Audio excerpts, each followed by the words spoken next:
Olete kindlasti kõik või vähemalt enamik kokku puutunud Magda Beauty'ga, kaasa arvatud mehed. Paar pearaputust, aga Magda Beauty on siis ettevõte, mis tegeleb ilutoodetega, põhiliselt naistele.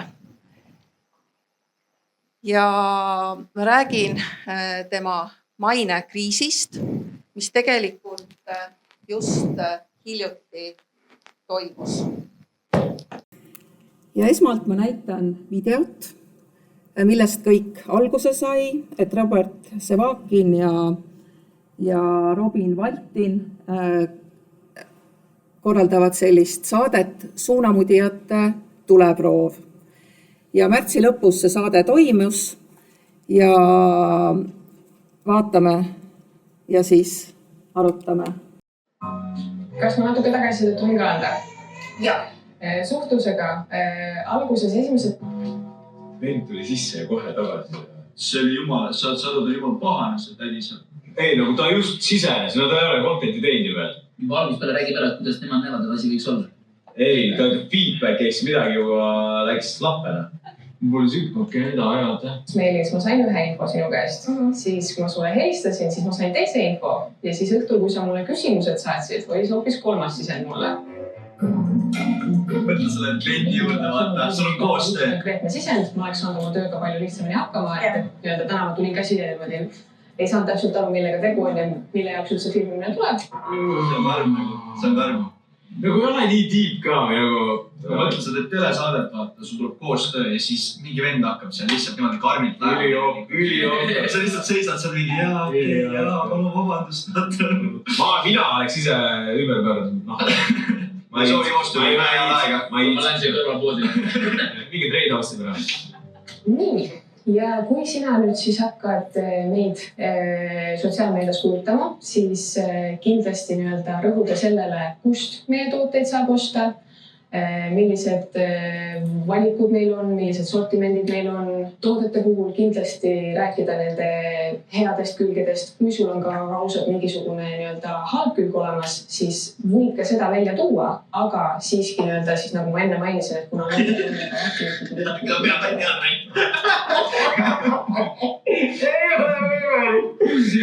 ei no kui nagu mingi halb külg oli sellel. Ütle, et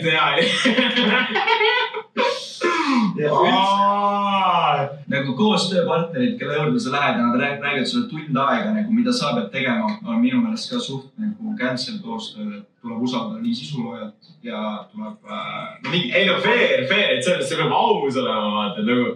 Sa ei saa öelda, kui see on täiesti lappes mingi mask või mingi toode või mingi asi, vaata, sa ütled, ja jumal aus endale kuradi tõmbab akne peale, vaata näiteks mingi, mis iganes on ju kreem või. Ja päris aus oli, vaata. Sa oled teinud sukust koostööd kunagi, kus tegelikult toode oli jumala alt, mingi algusaastates. See oli siis märtsi lõpus ja ennem kui ma sellest ajajoonest räägin, siis Magda Beauty põhiline turunduskanal on sotsiaalmeedia ja rohkem kui poole oma turunduseelarvest kulutavad nad mõjuisikute, suunamudijate peale, et olla just sotsiaalmeedias aktiivne ja tutvustada oma tooteid, eriti siis ka läbi suunamudijate. Ja siis 28. märtsil oli siis see video, mida me just vaatasime, see oli ainult 2,5 minutit pikk ja sellest eskaleerus kuuajane peavalu Magda Beauty juhtkonnale või kogu Magda Beauty firmale. Ja kuidas see siis alguse sai, oli siis, et üks suunamudija lauljatar Regina avaldas arvamust TikTokis, kuidas Magda Beauty esindaja oli liiga karm siis teise tema kolleegi suunamudija Sandra vastu. Paljud kuulevad nendest nimedest esimest korda, aga nii see täpselt oli. Seejärel tegelikult turundusjuht saatis sellele lauljatarile Reginale saatis sellise sõbraliku kirja, et kõik on tore, sa võidki avaldada oma arvamust ja TikTok ongi õige kanal ja ma võin saata teile ka sellise nunnuka kingituse. See oli selline traditsiooniline lähenemine, kui tekib rahulolematus, et siis tavaliselt turundusinimesed saadavad kingituse. Aga tõenäoliselt keegi teine otsustas seal firmas teistmoodi ja rohkem kui nädala pärast saadeti Reginale nõudekiri, mis on seal üleval kirjas, ja nõudekiri tekitas Reginas tohutu emotsiooni, mille ta loomulikult elas välja oma sotsiaalmeediakanalites. Ja nüüd võib siis arvata, mis siis järgnes. Järgnes siis suunamudijate ringkaitse, kõik hakkasid selle rääkima. Kõik astusid Regina kaitseks välja, sest et kui sa nõuet ei täida, siis nõudele järgneb tõenäoliselt kohtukutse. Ja Regina nuttis oma TikToki kanalis ja kõik said siis seda igapäevaselt vaadata. Ja tõesti see eskaleerus just tänu sellele, et sotsiaalmeedias teised suunamudijad hakkasid teda kaitsma. Loomulikult jõudis see ka meediasse, et kui ennem kuulsid sellest juhtumist TikTokis olijad, siis nüüd said sellest juhtumist teada ka Kroonika ja Delfi lugejad. Ehk siis tunduvalt suurem sihtrühm kui alguses. Ja ma näitan nüüd praegu sellise ka lühikese video, kuidas siis taas nüüd kokku võeti TikTokis. On once again Mimugumoe. Kõik algas sellest siis, et Regina postitas selle video. Kui sa vaatasid kaasas jookki neid viimast videot, see oli Makta Beauty ja see turundusnaine, kes selle Makta Beauty poolt see naine oli nii nagu nõuidool ja nii, minu arvates jättis selle brändi nii halva mainega. Ta postitas veel paar videot selle teemal, aga põhimõtteliselt it casual down. Ja nüüd eile breaking news tavakodanikus naisterahva stoorides tuleb välja, et Makta Beauty saatis Reginale nõudekirja. Makta Beauty, öelge nüüd, kes teist otsustas, et noore muusiku vastu võiks esitada nõudekirja ja teda kohtuga ähvardada arvamuse avaldamisest. Selle pinnalt ma nüüd arvan küll Makta Beauty'st halvasti, jah. Mis on legit crazy, sellepärast, et tavakodanikus naisterahva stooridest on screenshotitud, mida need töötajad kirjutasid. Reginaga võttis Makta Beauty'st ühendust inimene, keda Makta Beauty ise nimetab oma nõudekirjas turunduse töötaja ja see töötaja kinnitas talle, et me ei süüdista sind mitte milleski. 10 päeva hiljem praegu Reginale nõudekiri, kus muuhulgas väidetakse, et see turunduse töötaja juba palus Reginal video maha võtta ja see on vale. Turunduse töötaja ei palunud Reginal video maha võtta. Muuhulgas kirjutas see Makta Beauty turunduse töötaja Reginale niimoodi. TikTok ongi täpselt see platvorm, kus sõnavabaduse ja hinga ja on oluline ka seda austada. Ühesõnaga, all good. Ma saadaks sulle ühe nunnuka kingituse meie poolt ka, kui oleksid nõus seda muidu vastu võtma. Ja nüüd on küsimus, mida see Makta Beauty turunduse töötaja sinna pakiautomaati saada tahtis? Seda kuradi nõudekirja või? Ja nad ütlesid, all good ja all chill. Nii et see nõudekiri põhimõtteliselt tuli täiesti lambist. Praegu teema ei ole nii suur, aga olen näiteks ka elus raha mida ligi salvest võtta. Ja see võib olla vale, sest et ma ei saa teha. Kõrgli, mulle jõudis hagi hoiatus, ma võisin seda võtta, et kus on lihtsalt nii varjutatud ja nii hirmutatud. Kohe tuleb ka part 2, mida teised sisuloojad on öelnud Makta Beauty kohta nüüd ja kes on nendega koostöö lõpetanud. Seda teist osa te võite ise vaadata, aga sisuliselt siis Makta Beauty enda sõnum, et kahjuks jäi eetrist välja palju olulist infot. See ei kostunud, küll aga kostus see, kuidas suur firma tahtis siis lämmatada ühte väikest suunamudijat, kes julges avaldada negatiivset arvamust. Ja loomulikult pani punkti sellele ka veel Mallukas, kes on tõesti Eesti kõige tuntum suunamudija, temal on 200, mõnes kanalis 200 000 jälgijat, mõnes kanalis 300 000 jälgijat. Ehk siis, kui te tahate raha eest osta, siis te võite lugeda. Ja tõepoolest ka väga paljud teised, kümned ja kümned suunamudijad teatasid, et nad lõpetavad Magda Beauty'ga koostöö, mis tegelikult ei olnud kindlasti Magda Beauty eesmärk, kuidas ta siis käitus selle 2,5 minutilise video tagajärjel, et seda oma kriisi tasandada. Ja kuna te olete saanud päris palju teooriat täna, siis võib-olla olekski küsimus, et kui me nüüd läheks ajas tagasi, et mida Magda Beauty oleks pidanud tegema või võinud teha? Kas keegi soovib öelda? Palun.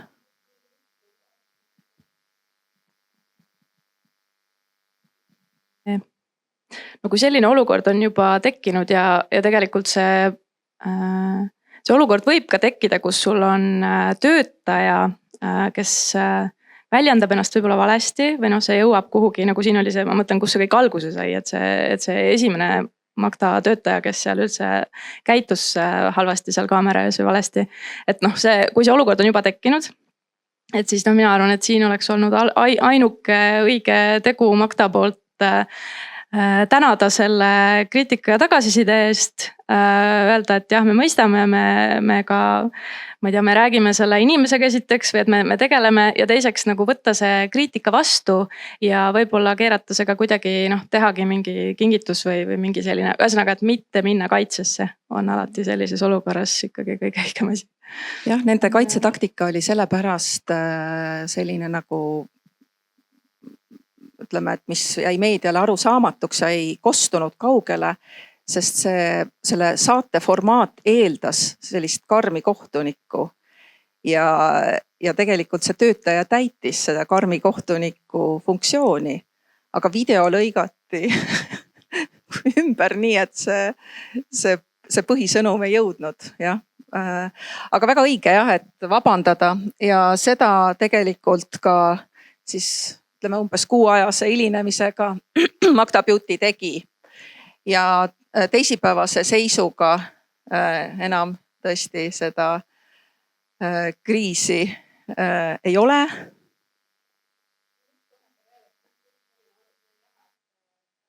Magda Beauty turundusjuht või keegi, kes siis otse suhtles selle Reginaga, et tema oli väga mõistev ja pigem püüdis sellist nagu vaba õhkkonda luua või et kõik hästi.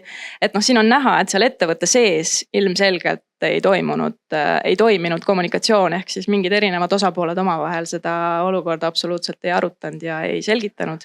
Et sellest ka selline väga erinev suund lahenduse leidmisel ja lõpuks siis selline vabandus, et oleks nad algusest peale nii-öelda selle ühiselt läbi arutanud ja oma sammud seal kokku leppinud, siis ilmselt ei oleks seda olukorda tekkinud. Jah, tõenäoliselt neil ei olnud ka kriisikommunikatsiooni spetsialisti võetud.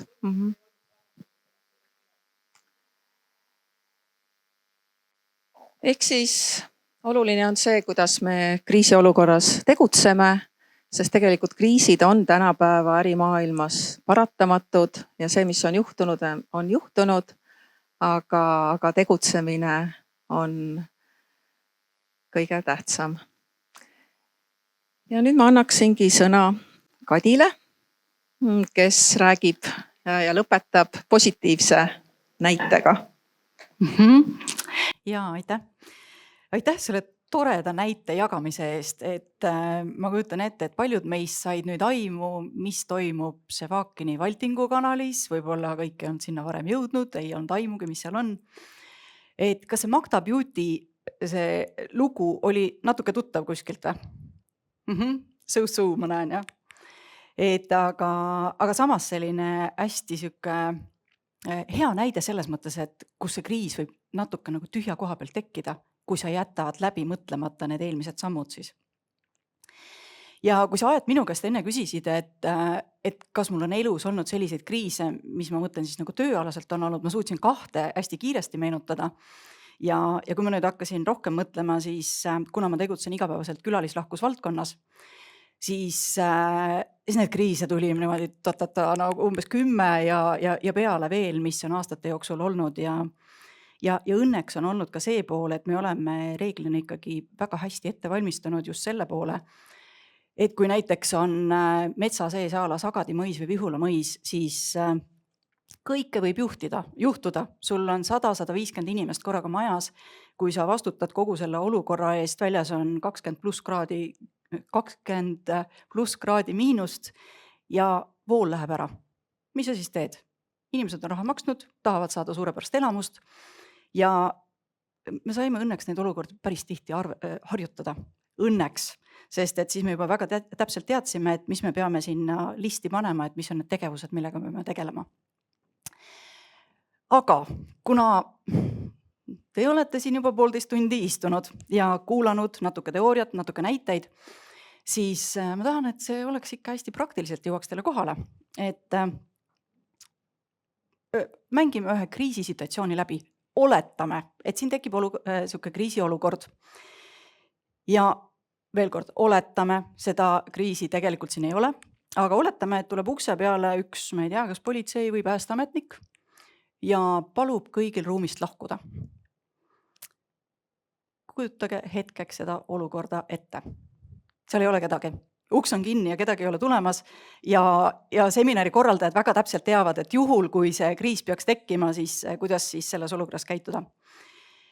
Ma palun, et te korra mõtleksite selle peale, mis on teie esimene mõte, mille või kelle peale te sellel hetkel mõtlete?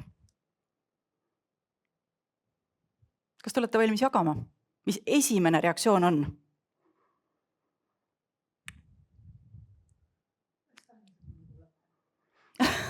Nii tore. Ma võin öelda, et oleks tahtnud lõpuni kuulata. Aitäh. Mis mõtted veel tulevad? Välja tuleb minna. Kui sa sisened ükskõik kuhu muude ruumi või kaubanduskeskusesse või ööklubisse, siis mõistusega inimene teeb endale kõigepealt selgeks see, millised on varu väljapääsud, milline ohuhinnangu. Sa teed seda alati. Kui inimesed teeksid seda, siis nad ei põleks siis Austraalias, Itaalias ja kuskil mujal ka. Kui tuleb selline juhtnöör, siis inimene liigub välja, mitte ma ei mõtle. Lihtne. Välja liikuda saab väga mitut erinevat moodi. Välja liikuda me saame siit 2 erinevast, 3 erinevast uksest, isegi 4. Ja välja saab liikuda ülespoole, allapoole ja välja saab liikuda ühiselt või eraldi. Täiesti erinevad situatsioonid. Ja seetõttu on tegelikult see kriisi juhtimine oluline läbi rääkida. Kelle peale te mõtlesite lisaks iseenda? Koera peale. Koer on üksi kodus. Ja, aitäh. Kelle peale veel? Aleks. Mina mõtlesin selle sama politsei peale või päästeameti peale. Miks ta siia tuli? Et mõte läks nagu tema peale. Ei mõelnud pruudist või emast või isast. Jaa, et natuke kahju, et ta sellist sõnumit pidi tooma või? Just. Okay. Jaa, sest et tegelikult sellises kriisiolukorras ta ei ütle põhjust, miks me peame majast välja minema. Ja aitäh, et te korra mõtlesite selle peale, sest et see olukord, mis reaalselt oli eelmisel aastal, oli koolitus, oli enam-vähem sama palju inimesi koolitusel ja ma nägin 3 erinevat reaktsiooni. Esimene nendest oli see, et tegemist oli hankekoolitusega ja tellija vaatas mulle otsa. Kõigepealt tuli siis politseinik sisse, ütles, et palun võtke kõik oma asjad ja vabastage see ruum. Välja minna ei tohi, majast väljuda ei tohi. Ainuke ruum, kus me saime olla, oli kitsas koridor, kõik võtsid oma asjad, seisid asjad kaenlas, koolitaja vaatas mulle otsa, küsis, kas sa siin saad koolitust edasi teha? Ehk siis see oli tema vaatenurk. Siis olid koolitusel osalejad, kellel olid väiksed lapsed lasteaias. Ja nemad küsisid, kuule, et aga me ei saa uksest välja, kust me lähme. Nii, välja ei saa, majast välja ei saa. Ja oli 3. vaatenurk, et kuna meil siin oli see meediateema ka sees, siis see kolmas vaatenurk oli see, et Telliskivis oli pommiähvardus ja sündmuspaigalt otse tuli mingi info. Ehk siis oli mingi kolmas vaatenurk, keegi osalejatest suutis tippida Delfile mingeid sõnumeid regulaarselt. Täpselt appi, et need on need erinevad siuksed vaatenurgad. Et väga sellised natuke ootamatud võib-olla meie jaoks on ju, aga tõepoolest kõigepealt see, et nii, mul on lapsed, mul on koer ja nii edasi, et ma ei saa siit hoonest välja. Ja kuna tõesti Delfist me saime teada, et tegemist oli pommiähvardusega ja hoonel oli üks väljapääs, mida ei tohtinud kasutada, siis sellised huvitavad olukorrad. Aga see koolitus õnneks ikkagi sai edasi minna. Leidsime sellise ruumi, mis oli siis hoones natukene kaugemas osas. Aga enne, kui selle koolitusega saime edasi minna, siis ikkagi võtsime aega, et rääkida täpselt ära. Nii, me liigume selles suunas, uksest välja ei saa, aga me saame aknast välja. Me läheme trepist alla, me läheme kõik koos ja nii edasi. Et ehk siis sellised huvitavad olukorrad on olnud. Aga üks näide, mida ma tahtsin teiega jagada, on selline näide, mida te kõik olete kuulnud. Ja sellest näitest on räägitud ühtepidi ja teistpidi ja me ei hakka praegu ühiselt analüüsima seda, et mida oleks pidanud tegema ja et kas tehti hästi või halvasti. Aga kuna me seda tänast plaani kokku leppides, siis otsustasime, et me räägime ka sellest, et mis kanaleid kasutatakse kriisikommunikatsioonis ja me proovime siia sisse tuua sotsiaalmeedia, mis on natuke võib-olla tavapäratu, siis vaatame korra sellele Lähis-Ida näitele peale. Ehk siis kiire meeldetuletus, tegemist oli siis circa 1,5 kuud tagasi olukorraga. Ja kõik need inimesed, kes olid sellel hetkel siis Lähis-Idas, nende jaoks oli ju paanika, nende jaoks, meie jaoks, kes me olime siis lähedased ja nii edasi. Ja kõigepealt oli vaja siis sellest segaduse hetkest saada mingit selgust. Hästi klassikaline on see, et kasutatakse tavakanaleid, telefonid, e-mailid, sest et meil on vaja inimesed sealt ära tuua ja eelkõige meil on vaja siis ühendust saada nende inimestega. Mis probleem võib siin olla? Kui me vaatame nüüd siis selle välisministeeriumi või siis nagu riigi poole pealt, mis probleem võib olla, kui me otsustame, et me tahame neile helistada või meili saata? Mis probleem on?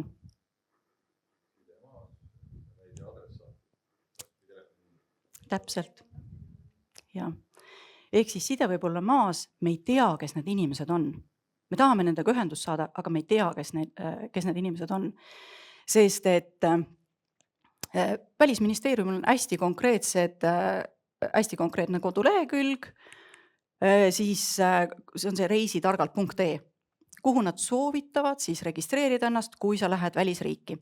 Selleks hetkeks oli sinna registreerunud 50 inimest, kelle kontaktid neil olid olemas. Ehk siis väga hea, võtame need 50 kontakti, saadame sõnumid. Seda SMS-i saadeti, seda tehti. Siis tuli Facebooki selline hoiatus, väga konkreetselt, 28. veebruar, pandi see info sinna, saadeti pressiteateid laiali meediast, igalt poolt käis see läbi, suunati inimesed reisitargalt lehele.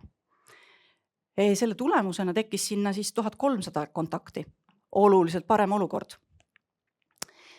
Ja samas muidugi anti ka see info, et ööpäevaringselt saab telefonile helistada, jah, kui sul on see võimalus olemas, kui sul on see levi olemas.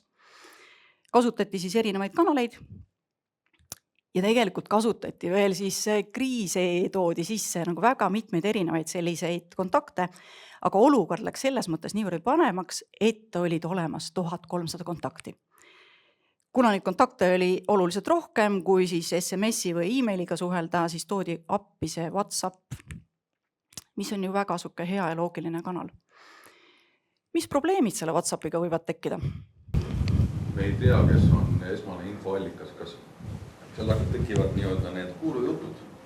Kuulujutud ja see on igasuguse sotsiaalmeedia saatan.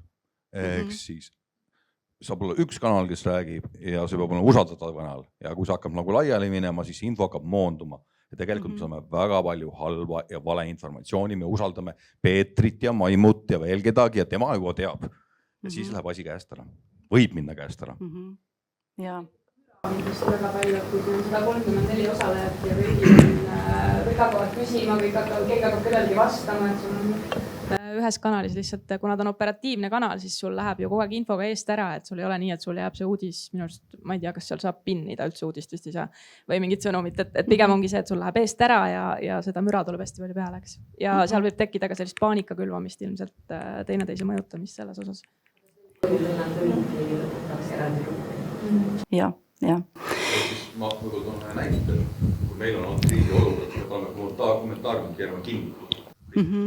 Sinna postitab ainult üks, kes on ametlik infoandja, igasugune kommentaariumid on kinni, kõik.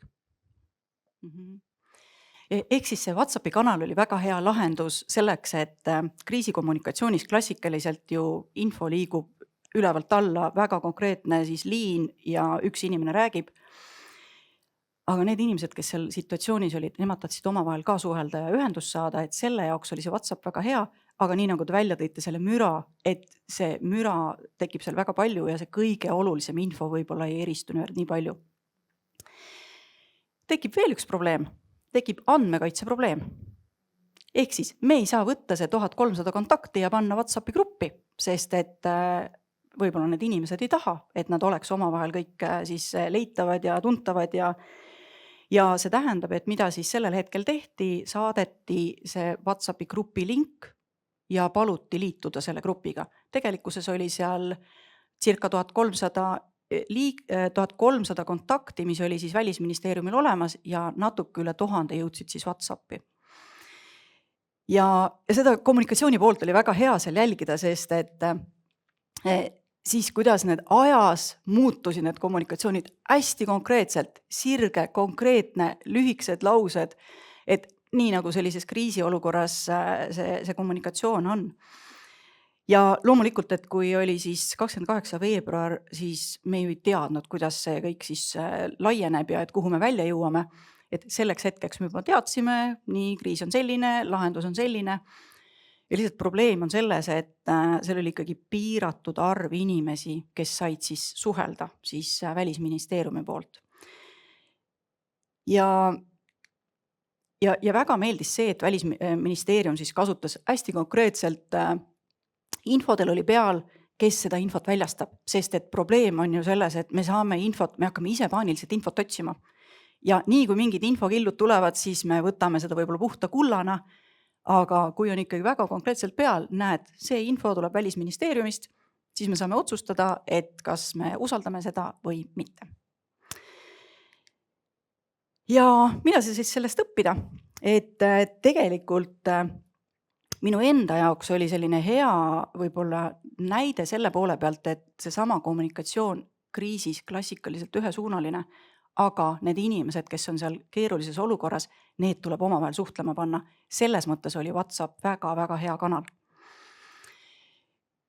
Ja selge see, et meil on mõistlik valida siis sellised kanalid, mis on juba olemas, mitte ise hakata nullist looma, vaid siis WhatsApp juba eeldame, et see on paljudel inimestel olemas.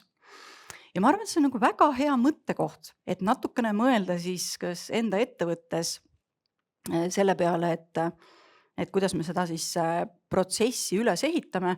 Et Verstoni lugu oli hästi tore, et teil on nii põhjalikult see kriisikommunikatsioon juba ette planeeritud, aga et kellel, valdkonnad on erinevad, on ju, et kellel sellist igapäevast kriisi on võib-olla natuke vähem, et tegelikult ikkagi hästi hea, kui on samm-sammult siis läbi mõeldud kõik. Ja ka eraisikuna, ma mõtlen, et kui me mõtleme oma enda elude peale, seesama siis pommi näide siin näiteks on ju. Nii, kes võiks olla veel need inimesed, kes lähevad lastele lasteaeda järgi? Kes võiks olla need inimesed, kes lähevad, ma ei tea, koera söötma, kus selle võtme üldse saab, et kes meile tuppa sisse saab? Ma loodan, et need näited natukene panid mõtlema. Aga ma tahaks ikka positiivse näitega siin lõpetada või sellise positiivse tooniga lõpetada. Kuigi tegemist on selle sama kriisiga, seesama Lähis-Ida olukord ja tegemist on siis Travel House'i sotsiaalmeedia postitusega. Kas te Travel House'i sotsiaalmeediat olete vaadanud? Mõne Alex longutab. ja tegelikult olukord on sama, et tegemist on reisikorraldajaga, kelle väga paljud kliendid on siis seal kuskil kaugel. Ja nemad keerasid selle natukene huumorisse ja postitasid sellise video. Nii äri kui ka puhkuse juures on edu alus üks. Asukoht ja veel kord asukoht. Kuidas tundus? Lapsed ja loomad. Lapsed ja loomad töötab alati. Ja mis emotsioone veel tekitas see video? Või küsimusi?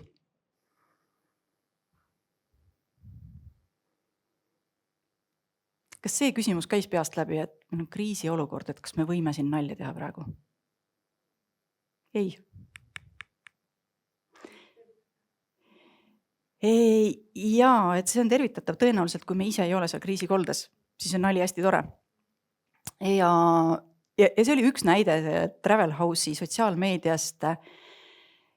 Nad kajastavad päris palju erinevaid kriise sotsiaalmeedias.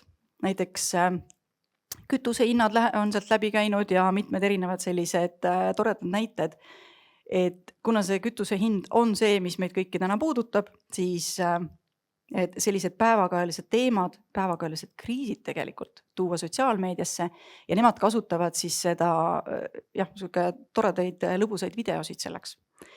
Ehk siis kriisist võib rääkida erinevates toonides. Kriisi tasub kindlasti ennetada, natuke nagu mõelda 2 sammu ette isiklikus plaanis või ettevõtte plaanis. Ja juhul, kui huumor on ettevõtte üks väärtustest, siis seda huumorit võib ka siia sisse tuua. Üks selline huumori näide mul tuleb veel meelde Lamu kommunikatsioonist. Aleks, noogutad. Sa juba tead, mis näitest ma räägin või mõtlen? Ma ei tea, nad on sotsiaalmeedias enda nagu huumori ja sellise vimkade poolsete lähenemistega päris pikalt nagu silma paistnud, et ma ei tea, mis on nüüd kohe tood, aga jaa, toob suunurgad ülesse kohe. Jaa, et Lamu kanalit ma väga soovitan jälgida, kes seda ei tee. Ja kuna me oleme Aadiga Lamu siis omanikku kutsunud ka enda neid näiteid jagama, siis nad on rääkinud sellest, et tegelikult on huumor üks nende ettevõtte põhiväärtustest ja nad toovad seda huumorit meelega sisse. Ja üks selline olukord, mis neil tekkis, oli see, et jäätismasin läks katki. Jäätismasin on väga palju plastmassosasid ja kui need lähevad katki ja sa avastad selle siis, kui jäätis on valmis saanud, ära pakendatud, poodidesse saadetud ja välja müüdud. See on olukord, millega tuleb tegeleda. Ja nemad jälle keerasid selle mõnusalt niimoodi huumorisse, et teate, kõikidel juhtub. Tegijatel juhtub, meil juhtus ka. Nad rääkisid selle avalikult ära, vaata selline olukord juhtus ja et tooge me jätsid tagasi ja siis me anname need tasuta uued. Aga nad tegid seda hästi humoorikas võtmes. Ma praegu seda pilti siia üles ei pannud. Aga tegelikult selline huumor on, sobitub.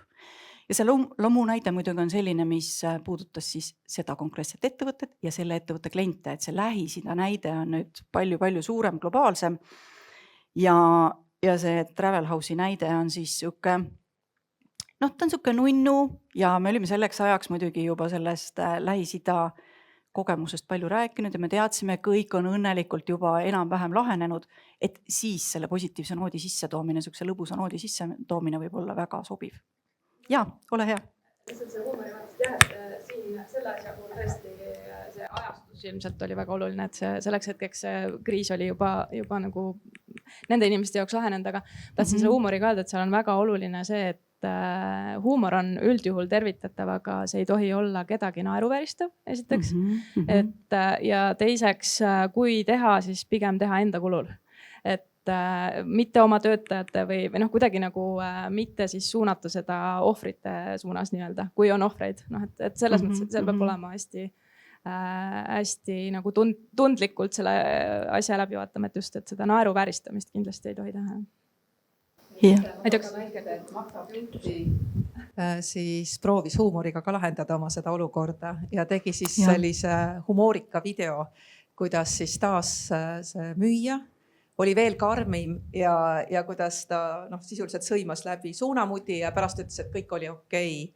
ja tegelikult see huumorikas video eskaleerus veel, et nad võtsid selle maha, aga õnneks keegi oli selle siiski salvestanud ja siis näidati, et jah, et see oli jah selline. Et kuigi jah, on väga jah, see Lamu, et neil on, eks ju, see huumor ja ausus on ka nende teine põhiväärtus või esimene põhiväärtus. Et hästi hea näide. Jaa. Et ehk siis sellised olid meie näited täna. Ma loodan, et te võtsite siit midagi kaasa. Mõne mõtte selles osas, mida kodus võib-olla enne väljaminekut organiseerida, juhul kui ma ei saa õigel ajal, ei jõua koju tagasi. Või mõne mõtte selleks hetkeks, kui siis ettevõttes hakata seda kriisikommunikatsiooni planeerima. Kõike võib juhtuda. Ja tavaliselt me mõtleme selle peale siis, kui asjad juba on juhtunud, kahjuks. Nii et kui saab seda natuke varem planeerida, siis me oleme väga palju juba edus.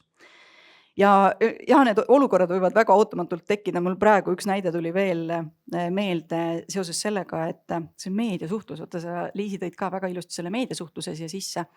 Ehk siis meediaga tuleb suhelda siis, kui meedia tahab suhelda. Me oleme teinud ühe korra sellise vea, et kui meedia tahtis ühe just varsti avatava hotelli kohta teha lugu ja siis julgesime öelda, et ei, me täna ei ole valmis seda lugu tegema, see ERR tegi selle loo ikkagi ära. Nii et järgmine samm oli see, et hakkasin pressikonverentsi korraldama, et seda nende jagatud sõnumit siis hakata nagu mainekujunduse mõttes nagu ümber organiseerima. Ehk siis tekitasime iseenda jaoks sellise väikse kriisi. Et kõik läks hästi, aga lihtsalt nende välja öeldud sõnumid ei olnud päris need, mis meie tahtsime siis just loodava ettevõtte kohta jagada. Tegime endal natuke tööd juurde. Lõpuks lahenes kõik väga ilusti.